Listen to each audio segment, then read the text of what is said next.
स्नेह start of teaching या चॅनलवरती आपल्या सर्वांचं स्वागत आहे. विद्यार्थी मित्रांनो, जे विद्यार्थी बीएड सीईटी पास झालेले आहेत, ज्या विद्यार्थ्यांना चांगला स्कोर आहे, म्हणजे 30% पेक्षा जास्त स्कोर असणाऱ्या सर्व विद्यार्थ्यांकरिता हा जो मी सल्ला देणार आहे, हा सल्ला महत्वाचा सल्ला आहे. आणि गेल्या 3 वर्षापासून जो विद्यार्थ्यांचा जो कल आहे, तो बीएड कडे वळण्याचा जो कल आहे, तो खूप जास्त कल आहे. आणि हे जे विद्यार्थी बीएड करणारे आहेत, ते कोणते विद्यार्थी आहेत त्याबद्दल सुद्धा सांगतोय. मग हे जे विद्यार्थी स्पर्धा परीक्षा करणारे आहेत, मग इरेग्युलर कॉलेज म्हणजे अनियमित कॉलेज यांना पाहिजे असते, गव्हर्नमेंट कॉलेज यांना चालत नाही, आणि राहण्याची व्यवस्था पण काय असणार आहे.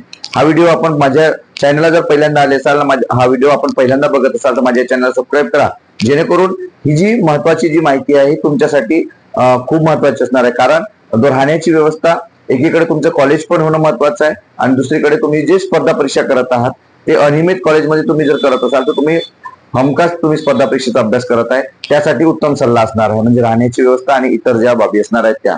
तर व्हिडिओ संपूर्ण बघा विद्यार्थी मित्रांनो, ज्या माध्यमातून तुम्हाला ही सर्व माहिती मिळणार आहे. लक्षात घ्यायचं आहे, संपूर्ण महाराष्ट्रामध्ये सीईटीचा रिझल्ट लागलेला आहे. सीईटीचा रिझल्ट लागल्यानंतर 30% पेक्षा जास्त असणाऱ्या विद्यार्थ्यांचा त्या ठिकाणी नंबर लागणार आहे. काही असे विद्यार्थी, मी सुद्धा व्हिडिओ बनवलेले आहेत की गव्हर्नमेंट कॉलेज, ऍडेड कॉलेज, अनुदानित कॉलेज आणि प्रायव्हेट कॉलेज याचा कट ऑफ किती असणार आहे. मग काही विद्यार्थी आपल्याला कमेंट करून विचारतात की सर, यातले अनियमित कॉलेज कोणते आहेत, ज्यात आम्हाला जावं लागणार नाही परंतु मला डिग्री तो होणार आहे. सर्व विद्यार्थ्यांचा हाच हेतू असतो, मेजॉरिटी विद्यार्थ्यांचा हा हेतू असतो, आणि ज्या मुली असतात त्या मुली मात्र रेग्युलर करत असतात. पण सर्व विद्यार्थ्यांचा हाच प्रश्न, म्हणजे 80% विद्यार्थी हे अनियमित कॉलेजला प्रवेश घेणार आहेत. त्याच्या मागचं कारण काय, तर ह्या सर्व विद्यार्थ्यांना स्पर्धा परीक्षा करता करता आता म्हणजे आपली डिग्री झालेली आहे, डिग्री झाल्यासोबतच आपलं पीजी सुद्धा झालेली आहेत ना. काही असे विद्यार्थी ते डबल पीजी झालेले आहेत. मग पीजी करत असतानाच आता जे गेल्या 2-3 वर्षामध्ये जे काही 2-3 आपल्या भरती झालेल्या पवित्र पोटाच्या, त्यामध्ये त्यांचे मित्र कोणीतरी नोकरीवर लागलेला आहे, त्यांचे खास मित्र लागलेले आहेत. मग अशा वेळी त्यांना थोडं बरं वाटत नाही. मग अशा विद्यार्थ्यांना वाटतं की बीएड जर आपण केलं तर आपल्याला मात्र त्याचा फायदा होऊ शकते, आणि त्याच याच्यातून आपण टीईटी परीक्षा सुद्धा पास होऊ शकतो आणि टेट परीक्षा सुद्धा पास होऊ शकतो.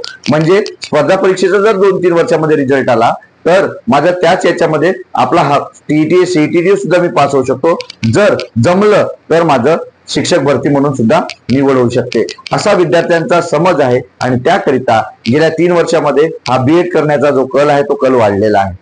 मग या विद्यार्थ्यांना प्रवेश पाहिजे असते, त्यांनी सीईटी पण दिलेली आहे. मग सीईटी मध्ये त्यांना चांगला स्कोर आहे. मग चांगला स्कोर आहे तर त्यांना जर गव्हर्नमेंट कॉलेजेस पाहिजे, तर गव्हर्नमेंट कॉलेजमध्ये लक्षात घ्यायचं आहे की ज्या गव्हर्नमेंट कॉलेजला तुम्ही ऍडमिशन करणार आहे ते गव्हर्नमेंट कॉलेज रेग्युलर असतात. तुम्हाला त्या ठिकाणी जावंच लागते, असाइनमेंट द्यावं लागेल, तुम्हाला प्रेझेंटेशन द्यावं लागेल, तुम्हाला पाठ द्यावं लागेल, शाळेमध्ये भेटी द्यावं लागेल, शाळेत शिकवायला द्यावं लागेल. ह्या सर्व बाबी ह्या रेग्युलर कॉलेजमध्ये असतात. नंतरचं कॉलेजेस आहेत आपल्या ऍडेड कॉलेज, अनुदानित कॉलेज. अनुदानित कॉलेजमध्ये सुद्धा तुम्हाला जावं लागते, पण काही असे कॉलेजेस आहेत ज्यात तुम्हाला नाही गेलं तरी तुम्हाला असाइनमेंटचे मार्क्स मिळेल. तुम्हाला रेग्युलर नाही गेले तरी तुम्हाला त्या ठिकाणी ज्या वेळेला परीक्षा असते, ज्या वेळेला असाइनमेंट लिहून द्यायचं असते, ह्या सर्व गोष्टी तुम्हाला मॅनेज केल्या जाते. हे झालं ऍडेड कॉलेज. आणि नंतर आले आपले प्रायव्हेट कॉलेज. हे प्रायव्हेट कॉलेजेस आहेत, या प्रायव्हेट कॉलेजमध्ये आपल्याला जावं लागत नाही, आणि जरी आपण गेलं नाही तरी तुम्हाला मार्क्स बरोबर दिलं जातं. ज्या वेळेला तुम्हाला कॉलेजमध्ये गरज पडते त्या वेळेला फोन करून सांगतात. पेपरच्या वेळेला तुम्हाला हॉल तिकीटसाठी बोलवतात. या ज्या गोष्टी आहेत या तुमच्यासाठी सोयीस्कर असते. म्हणजे हा जो वेळ तुम्हाला मिळत आहे, एकीकडे तुमचं बीएड पण होत आहे आणि दुसरीकडे तुमचं जे स्पर्धा परीक्षेचा तुम्ही अभ्यास करताय ते पण तुमचं होत आहे. राहिला मुद्दा आपला हॉस्टेलचा, तर ह्या विद्यार्थ्यांना जे विद्यार्थी तुम्ही तालुक्याच्या ठिकाणी शिक्षण घेताय, एखाद्या तालुक्याच्या ठिकाण सोडून, एखाद्या सिटी ठिकाण सोडून तुम्ही एखाद्या खेड्या भागामध्ये सुद्धा बीएडचे कॉलेज आहेत, या कॉलेजला प्रवेश न घेता तुम्ही सिटी मधलं जे कॉलेजेस आहे, म्हणजे जे जिल्ह्याचं ठिकाण आहे, या ठिकाणी जर तुम्ही प्रवेश घेतला तर तुम्हाला राहण्याची व्यवस्था जी आहे, प्रोफेशनल कोर्स हा बीएड असल्यामुळे तुमची राहण्याची व्यवस्था ही वसतिगृहामध्ये होते. मग समाज कल्याणची वसतिगृह आहेत, इतर मागास व बहुजन कल्याण विभागाची वसतिगृह आहेत, आणि आपल्या आदिवासी विकास विभागाची वसतिगृह आहेत. म्हणजे सर्व प्रवर्गातील विद्यार्थ्यांकरता ही वसतिगृह आहे, आणि प्रोफेशनल कोर्स असल्यामुळं आपल्या सर्व विद्यार्थ्यांना त्या ठिकाणी प्रवेश मिळत आहे. विद्यार्थी मित्रांनो, नॉन प्रोफेशनल पेक्षा प्रोफेशनल कोर्सचा कोटा हा जास्त असतो वसतिगृहामध्ये, आणि अशा विद्यार्थ्यांना राहण्याची व्यवस्था होते. राहण्याची व्यवस्था झाल्यानंतर तुम्हाला जेवणाचं, खाण्याचं सर्व जे आहे ते कोणतेही पैसे त्या ठिकाणी समाज कल्याणच्या वसतिगृहामध्ये, आदिवासी विकास विभागाच्या वसतिगृहामध्ये आणि इतर मागास व बहुजन कल्याण विभागामध्ये एकही रुपया तुमचा लागत नाही. म्हणजे तुम्ही शहराच्या ठिकाणी राहू शकता, तुम्ही त्याच पैशामध्ये तुम्ही लायब्ररी राहू शकता आणि तुम्ही तुमचा स्पर्धा परीक्षेचा अभ्यास करू शकता. आणि ज्या कॉलेजला तुम्ही बीएड करत आहात त्या कॉलेजला अधेमध्ये जर तुम्हाला बोलवलं तर त्यात तुम्ही मात्र त्या कॉलेजला जाऊन भेट देऊ शकता.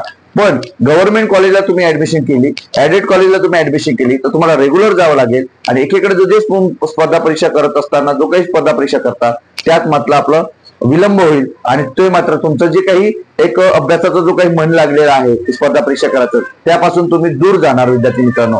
म्हणून लक्षात घ्यायचं आहे की असे प्रायव्हेट कॉलेज तुम्हाला निवडायचे आहेत ज्या प्रायव्हेट कॉलेजमध्ये तुम्हाला कोणत्याही प्रकारचा त्रास होणार नाही आणि तुम्ही तुमच्या स्पर्धा परीक्षेचा अभ्यास करत राहणार. तुम्ही जे काही शासनाचे स्वयं योजना असेल, आधार योजना असेल, स्वाधार योजना असेल याचा सुद्धा तुम्ही लाभ घेऊ शकता विद्यार्थी मित्रांनो. आणि पण ह्या ज्या योजना तुम्हाला लाभ घ्यायचा असेल तर तुम्हाला प्रवेश हा जिल्ह्याच्या ठिकाणी असणाऱ्या कॉलेजमध्येच घ्यावा लागेल, ज्या माध्यमातून तुम्हाला लाभ घेऊन आपला स्पर्धा परीक्षेसाठी अभ्यास करता येणार, तुमचं बीएड कम्प्लीट होईल आणि येणारी जी काही टेट असेल किंवा येणारी जी काही शिक्षक भरती असेल त्यामध्ये तुम्ही मात्र शिक्षक म्हणून रुजू होऊ शकता, शिक्षक म्हणून तुम्ही पास होऊ शकता, शिक्षक म्हणून तुम्ही जी काही परीक्षा देणार आहात ती सुद्धा तुम्ही परीक्षा देऊ शकता विद्यार्थी मित्रांनो. हेच एक उपाय आहे. आणि यात जर तुम्हाला अजून काही सल्ला पाहिजे असेल तर तुम्ही डिस्क्रिप्शन बॉक्समध्ये एक लिंक दिलेली आहे स्नेहल आर्ट ऑफ टीचिंग या व्हॉट्सअप ग्रुपची, यावर तुम्ही जाऊन तुम्ही मला प्रश्न विचारू शकता आणि यात तुम्ही पर्सनल कॉल सुद्धा करू शकता ज्यातून तुम्हाला चांगला सल्ला मिळू शकेल. आणि अशाच अपडेट करिता वसतिगृह असेल, कॅपराऊंडचे पूर्ण जे तिन्ही फेऱ्या असतील आणि जे कॉलेजेस तुम्हाला कोणते टाकायचे आहेत, मग नागपूर असेल, चंद्रपूर असेल, मग औरंगाबाद असेल, या शहरामधील जे असेल किंवा इतरही जे शहर आहेत त्यामध्ये सुद्धा आपण तुम्हाला मार्गदर्शन करू विद्यार्थी मित्रांनो. याकरिता आपल्या या चॅनलला सबस्क्राईब करा जेणेकरून आपल्या कॉलेजला, आपल्या या युट्यूबच्या चॅनलला आपल्या कायमस्वरूपी अपडेट राहील. हा जो आताचा व्हिडिओ कसा वाटला हे नक्की सांगा आणि यात जर काही अपडेट करायचं असेल ते सुद्धा कमेंट देऊन नक्की कळवा विद्यार्थी मित्रांनो. धन्यवाद.